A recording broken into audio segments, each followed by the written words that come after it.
సభకు నమస్కారాలు. గౌరవనీయులు రాష్ట్ర ముఖ్యమంత్రి వర్యులు రేవంత్ రెడ్డి గారికి, గౌరవనీయులు హర్యానా గవర్నర్ అయినటువంటి బండారు దత్తాత్రేయ గారికి, గౌరవనీయులు రాష్ట్ర మంత్రివర్యులు పొన్నం ప్రభాకర్ గారికి, గౌరవనీయులు పార్లమెంట్ సభ్యులు డాక్టర్ లక్ష్మణ్ గారికి, గౌరవనీయులు పెద్దలు కేశవరావు గారికి, ఇక్కడికి వచ్చేసిన అనేక మంది పెద్దలు ఉన్నారు, మాజీ పార్లమెంట్ సభ్యులు, మాజీ శాసనసభ్యులు, మరియు ఈ ఉద్యమంలో అనేక విధాలుగా పాలు పంచుకున్నటువంటి పెద్దలకు అందరికీ నా యొక్క నమస్కారాలు తెలియజేసుకుంటూ, ఈరోజు ఎందుకు విజయ తెలంగాణ అని పేరు పెట్టామనేది ఫస్ట్ నేను చెప్పదలుచుకున్నాను. తెలంగాణ ప్రజలకు ఏది ఫ్రీగా రాలేదు, ఇమీడియట్గా రాలేదు. వాళ్ళు పోరాడి సాధించుకున్నారు, అన్నీ ప్రతిదీ సాధించుకున్నారు.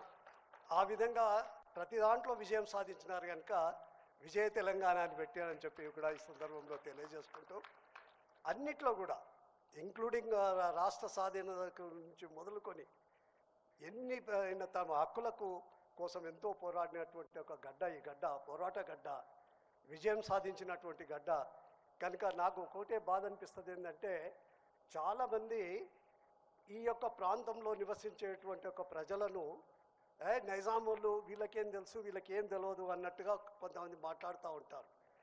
ఆజంజాయిలు పాలించింది ఓన్లీ 200 yearsే, కానీ చాలా పెద్ద చరిత్ర ఉంది ఈ యొక్క ప్రాంతానికి. క్రీస్తు పూర్వం 2002వ శతాబ్దం నుంచి శాతవాహనులు మనకు కరీంనగర్లో ఉన్నటువంటి ఒక కోటి లింగాలను హెడ్ క్వార్టర్ చేసుకొని సౌత్ ఇండియాను అంతా పాలించినారు. వాళ్ళంతా దక్షిణ భారతదేశాన్ని పాలించినారు. ఎంత మంచిగా పాలించినారంటే ప్రజలు ఏ విధంగా గుర్తుపట్టుకునే వాళ్ళంటే, శాతవాహన శకమే స్టార్ట్ అయింది. ఇక వాళ్ళది శకాన్ని అన్నారు, ఇక శాతవాహన శకము అని చెప్పి. అంత చాలా చక్కగా పరిపాలన చేసినటువంటి ఒక వ్యక్తులు.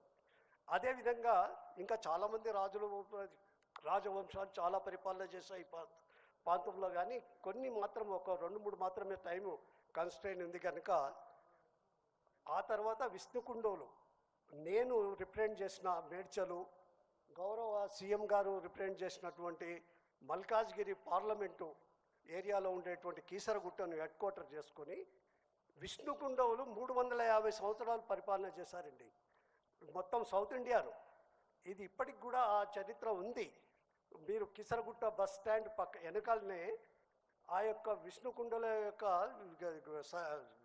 మన యొక్క వీళ్ళు సర్వే ఆఫ్ ఇండియా వాళ్ళు చేసినటువంటి ఆర్కాలజికల్ డిపార్ట్మెంట్ వాళ్ళు సర్వే చేసినటువంటి అనేక తవ్వకాలలో వాళ్ళకున్న కన్స్ట్రెయింట్ వాళ్ళకు ఉన్నాయి. మొత్తం తవ్వలేకపోయినారు, కొద్దిగంతనే వచ్చింది.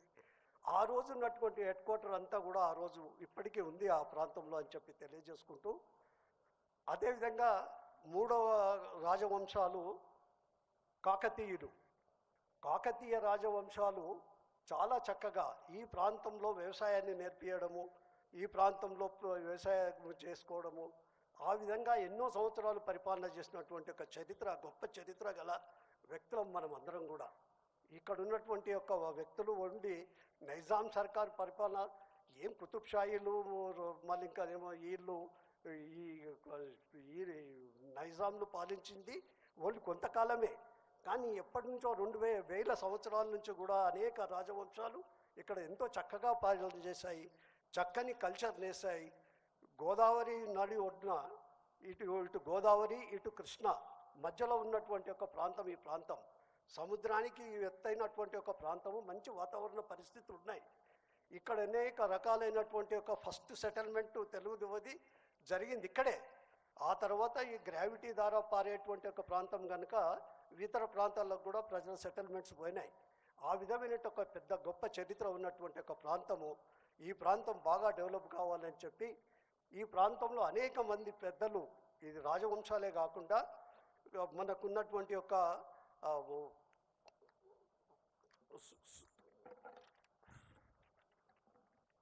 కవులు, కళాకారులు, చాలా పెద్ద గొప్ప సంస్కృతి గల ప్రాంతం ఈ ప్రాంతం. ఈ ప్రాంతంలో మనకున్నటువంటి యొక్క కవులు కళాకారులు కూడా ఎంతోమంది పోతన లాంటి వారు మనకున్న పోతన మరియు అదేవిధంగా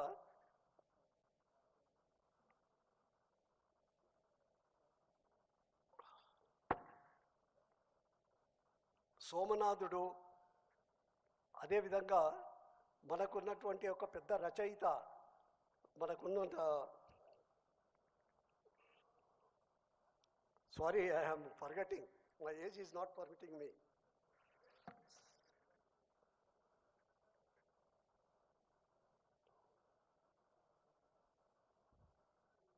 దాశరథి గారు, కాళోజీ గారు, అదేవిధంగా రీసెంట్లీ మనకు చూస్తుంటే మనకు ఉన్నటువంటి ఒక పెద్దలు సుద్దాల హనుమంతు ఆ రోజులలో తెలంగాణ సాయుధ పోరాటం, నేను సాయుధ పోరాటం అంటే ఒకటి జ్ఞప్తికి వచ్చింది, నేను చెప్పాలి ఇక్కడ.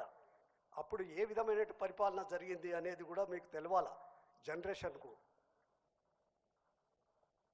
ఎంతో బాధపడ్డటువంటి యొక్క ఈ ప్రాంతంలో తమ సంస్కృతిని, తమ భాషను దాడి జరిగిన కాపాడుకోవడానికి ఇక్కడ ప్రజలు తప్పించి ఎంతో ప్రాంతాన్ని కాపాడుకున్నారు. అదేవిధంగా నేను ఒక ఎగ్జాంపుల్ చెప్తున్నాను. మా నాయన ఆ రోజు చిల్లర పైసలు అంతా ఇంత కుప్ప పెట్టుకొని, అప్పుడంతా చారానాలు, ఆటానాలు ఆ బిల్లలు ఉండేటివి, 10 చేసుకొని ఎంచుకుంటారు అనమాట. కొంత నేను చిన్న పిల్లవాడిని, నాకు కొద్దిగా జ్ఞప్తికి ఉంది, ఎక్కువ లేదు ఇక. అయితే అతనికి సాయం చేయాలని చెప్పి అక్కడ కూర్చొని నేను అన్ని కుప్పలు పెడుతున్నా. పెట్టేటప్పుడు ఆయనను ఒకటి అడిగా, మనకెందుకు ఇన్ని పైసలు ఉన్నాయి కదా నీ దగ్గర, భూమి కొనుక్కోవచ్చు కదా, భూమి ఎందుకు లేదు మనకు అని చెప్పి అడిగితే ఆయన నాకు చెప్పాడు ఒకటి. ఆ రోజు మనకు నేను చూశాను, నేను కళ్ళారా, నువ్వు పుట్టలేదురా అప్పటికే నేను చూశాను, బండలు పెట్టి, ఈపుల మీద బండలు పెట్టి రైతాంగం దగ్గర పైసలు వసూలు చేసేవాళ్ళట. అంత సతాయించి వాళ్ళకు తిండి లేదు, ఏది లేదు, ఆ విధంగా పన్నును కట్టుకొని భూమి శిస్తు కట్టుకోవడానికి ఆ విధంగా చేసేవాళ్ళు. ఎవడంటే Nizam is the richest person in the world. రాజేమో richest person in the world. ప్రజల పరిస్థితి ఈ విధంగా ఉండేది. రైతులు ఇదే ఉన్నారు. వాళ్ళు ఉండి బెజారైపోయి ఈ యొక్క రైతాంగ పోరాటం స్టార్ట్ చేశారమ్మా. దానికి సుద్దాల హనుమంతు రాసేటప్పుడు బండి కట్టుకొని అని చెప్పి, అది it was a very popular song in those days. 400 మంది ఆ రోజు సాయుధ పోరాటంలో చనిపోయినారని అంటే సామాన్యులు. ఆ విధమైనటువంటిది ఎంతోమంది వీరాది వీరులు ఉన్నటువంటి ఒక ప్రాంతం ఈ ప్రాంతము. మనకున్నటువంటి యొక్క ఇటు కొమరం భీం కానివ్వండి, ఇటు మన ఈ పెద్దలు, ఎంతోమంది పెద్దలు ఉన్నారు ఇక్కడ. వారందరూ కూడా మన సర్వాయి పాపన్న, అదేవిధంగా గౌరవ చాకలి ఐలమ్మ, ఇంకా మన ఈ దొడ్డి కొమరయ్య, ఇలాంటి వ్యక్తులు ఎంతోమందిని మనం చూసాం. వారందరూ కూడా ఎన్ని పోరాటాలు చేసి ఫైనల్గా విజయం సాధించుకున్నారు. ఆ విధమైనటువంటి యొక్క కార్యక్రమాలు ఇదంతా కూడా జరిగింది. అదేవిధంగా ఈ యొక్క చరిత్ర అనేది ప్రతి ఒక్కరికి, your root is very important. Roots తెలవాలి మీకు అందరికి కూడా. గౌరవ ముఖ్యమంత్రి గారు ఇక్కడే ఉన్నారు, నేను వాళ్ళు రిక్వెస్ట్ చేస్తున్నాను, హైదరాబాద్లో ఎక్కడైనా సరే, నాకైతే మీరు ఆలోచన చేయండి, ఒక లండన్ తరహాలో అక్కడెక్కడైతే మ్యూజియం ఉందో ఆ విధంగా ఒక మంచి మ్యూజియం ఏర్పాటు చేసినట్టయితే బాగుంటుంది. మీరు ఆలోచన చేయాలని చెప్పి తెలియజేసుకుంటూ, ముఖ్యంగా ఇప్పుడు మనకు హైదరాబాద్ నగరానికి హుస్సేన్ సాగరు ఒక వరం లాంటిది. హైదరాబాద్ నట్టి ఒడ్డున ఉన్నటువంటి ఒక హుస్సేన్ సాగర్, ఆ ప్రాంతంలో మనకి ఖజానా పైన పెద్ద భారం పడకుండా ఆ ప్రాంతంలో ఒక కేబుల్ కార్ ఒకటి ఏర్పాటు చేసి మనకున్న ఎందుకంటే దక్షిణ ప్రాంతం బాగా ఇంప్రూవ్ అయింది హుస్సేన్ సాగర్కు, కానీ ఉత్తర ప్రాంతంలో పెద్ద ఇంప్రూవ్మెంట్ అనుకున్నంత జరగలేదు ఇంకా. ఆ ప్రాంతంలో సంజీవయ్య పార్కును ఎట్లయితే సింగపూర్లో మనకు మంచిగా ఉందో ఒక హ్యాంగింగ్ గార్డెన్ లాంటిది తయారు చేసి, అదే ప్రాంతం లోపల ఫుడ్ కోర్ట్స్ అవన్నీ కూడా ఏర్పాటు చేసి, మీరు అదే ప్రాంతంలో కానివ్వండి, లేదా ఇక్కడ ఇప్పుడు ఉందో లేదో నాకు తెలియదు నాకు, కానీ అప్పుడు నేను చూసింటి ఇక్కడ ఈ హైమాక్స్ పక్కకు ముందు మన ఈ సెక్రటరియట్ వెనకాల విద్యుత్ యొక్క కార్పొరేషన్ యొక్క స్థలం ఉంది, అదే ప్రాంతంలో అయినా దీంతో 2 లాభాలు జరగబోతున్నాయి. భవిష్యత్ తరాలకు ఈ యొక్క మనకు చరిత్ర అంతా కూడా తెలిసి వస్తుంది. అదేవిధంగా టూరిజం పాయింట్ ఆఫ్ వ్యూ ఈ దేశ విదేశాల నుంచి కూడా చాలామంది టూరిస్టులు వస్తారు. దాంతో గవర్నమెంట్ యొక్క ఇన్కమ్ కూడా చాలా పెరుగుతుంది. నేను వారిని రిక్వెస్ట్ చేసేది మొత్తం మంచి కట్టియండి, మొత్తం చరిత్ర అంతా కూడా అందులో కూడా ఎగ్జిబిట్ చేయండి. అదేవిధంగా ఇది అటానమస్గా ఉండేటట్టు ఉండాలి, ఎందుకంటే ఎప్పటికీ మీరు ఉండరిగా ఎవరో వస్తేనే ఇట్ ఈస్ అ డెమోక్రసీ, ఇది రావాలి, చేంజ్ అనేది వస్తూనే ఉంటుంది. అప్పుడు చేంజ్ వచ్చినప్పుడు ఎవడన్నా స్వార్థపరుడు వచ్చింది అనుకోండి, హిస్టరీ అంతా వాందే పెట్టుకోగలుగుతాడు. కనుక ఇట్ షుడ్ బి అటానమస్గా ఉండేటట్టు ఉండాలని చెప్పి తెలియజేసుకుంటూ, ఆ విధంగా ఇటువంటి ఒక కార్యక్రమాన్ని చేయాలని చెప్పి తెలియజేసుకుంటూ ఐఎమ్ వెరీ హ్యాపీ. ఇప్పుడు మనం ఇక్కడ చాలామంది రోలర్స్ ఉన్నారు, మీరు ఒకటి గట్టికి పెట్టుకోండి, we missed industrial revolution in the days. కానీ ఇప్పుడు ఇన్ఫర్మేషన్ టెక్నాలజీ రివల్యూషన్ వచ్చింది ఆల్రెడీ. కనుక దాన్ని నాకు సంతోషం ఏంటంటే కేంద్రంలో రాష్ట్రంలో కానివ్వండి, ఈ మొత్తము ఇంటర్నెట్ రేపు రాబోతున్న ఇప్పుడు ఆల్రెడీ వచ్చింది కనుక ఏఐ పైన చాలా దృష్టి పెట్టి ఇది మొత్తం చాలా చేంజెస్ రాబోతుంది. ఎంత చేంజెస్ రాబోతుంది అంటే భవిష్యత్తులో తరం వారు బిఫోర్ ఏఐ ఎట్లా ఉండే సొసైటీ, ఆఫ్టర్ ఏఐ ఎట్లా ఉంది అనేది పరిస్థితి వస్తుందని చెప్పి తెలియజేసుకుంటూ దానిపైన బాగా కాన్సన్ట్రేట్ చేయండి, బాగా కాన్సన్ట్రేట్ చేస్తున్నారని చెప్పి తెలియజేసుకుంటూ నేను ఎక్కువ సమయం తీసుకోకుండా గౌరవ పెద్దలకు అందరికీ కూడా ఇది భవిష్యత్తులో నేను ఏది ఆశించి రాయలేదు, ఇదంతా కూడా నాకు అవసరం కూడా లేదు. ఇప్పుడు ఈ ఏజ్లో నేను వావద్దం ఆడాల్సిన ప్రతి అక్షరము ప్రతి ఒక్క సెంటెన్సు అది హిస్టరీలో జరిగిందే రాశానని చెప్పి తెలియజేసుకుంటూ భవిష్యత్ తరాలకు ఇవంతా కూడా తెలవాలి. మనం ఇది విధంగా యొక్క ఇన్సల్ట్ కాకుండా ఇంత చరిత్ర ఉండి కూడా మనము అన్నిట్లో తెలియాలని చెప్పి తెలియజేసుకుంటూ సెలవు తీసుకుంటా ఉన్నాను.